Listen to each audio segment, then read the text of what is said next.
ការសង្ខេបរឿងរាមកេរ្តិ៍ខ្សែទី8ព្រះរាមបានលើកទ័ពទៅដល់ក្រុងលង្កា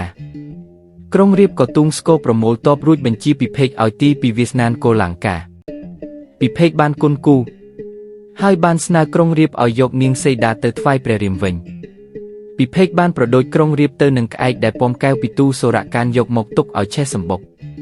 រួចប្រៀបធៀបទៅនឹងត្រីដែលស៊ីនុយក្រុងរាពណ៍ខឹងខ្លាំងណាស់ក៏ដោះស្បែកជើងវីក្បាលពិភេកក៏រត់ទៅសុំចុះចូលនឹងព្រះរាមមុនដំបូងព្រះរាមមិនទុកចិត្ត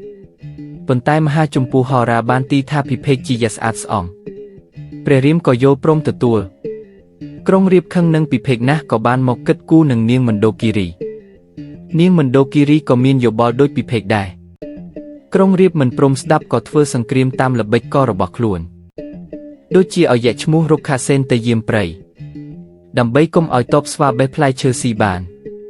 ចម្បាំងក៏កើតមានឡើងរវាងទ័ពស្វាដែលមានមេទ័ពឈ្មោះរុក្ខរៈនិងទ័ពយៈដែលមានមេទ័ពឈ្មោះរុក្ខសេនទ័ពយៈនិងទ័ពស្វាស្លាប់អស់ប៉ុន្តែមានយៈមួយរត់រួចខ្លួនហើយទៅប្រាប់ក្រុងរាពណ៍ថាហនុមានបានស្លាប់ហើយព្រោះច្រឡំរុក្ខរៈស្មានថាហនុមានក្រុងរាពណ៍ត្រេកអរយ៉ាងខ្លាំងក៏ឲ្យគេលើកឆ័ត្រជ័យពាសពេញអាកាសដើម្បីឲ្យព្រះរាមដកទ័ពប៉ុន្តែព្រះរាមថ្លែងសរកំទេចឆ័ត្រទាំងនោះឲ្យខ្ទេចខ្ទីអស់ក្រុងរាពណ៍ភិតភ័យក៏ប្រើល្បិចមួយទៀតដោយយកនាងសីតាហោះឡើងទៅលើអាកាសដើម្បីបញ្ឈឺចិត្តព្រះរាមប៉ុន្តែបានពិភេកប្រាប់ការពិតដល់ព្រះរាមក៏សូត្រមន្តឲ្យក្រុងរាពណ៍ចុកពោះសន្លប់លើរាជរថព្រះរាមចាត់ឲ្យអង្គទយកសារទៅថ្វាយក្រុងរាពណ៍ដើម្បីធ្វើសង្គ្រាមប៉ុន្តែទំនាស់រវាងអង្គទនិងយៈក៏កើតមានឡើងពីព្រោះពួកយៈមានបំណងសម្លាប់អង្គទនៅទីបំផុតអង្គទក៏ទះត្រូវក្រុងរាពណ៍មួយដៃធ្វើឲ្យក្រុងរាពណ៍សន្លប់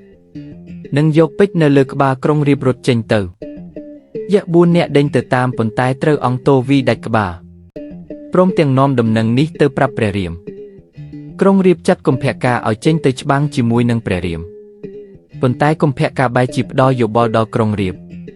ឲ្យយកនាងសីតាទៅប្រគល់ថ្វាយព្រះរាមវិញដើម្បីកុំឲ្យមានសង្គ្រាមពិបាកដល់រាស្ត្រពីព្រោះរឿងរ៉ាវទាំងអស់នេះកើតមកពីនាងសូបនខាដែលទៅចង់ប្រុសខុសច្បាប់ប៉ុណ្ណោះក្រុងរាពណ៍ក៏ចោទកុម្ពការថាជាយៈខ្លាចស្លាប់នៅទីបំផុតកុម្ពការក៏ដាច់ចិត្តចេញទៅច្បាំង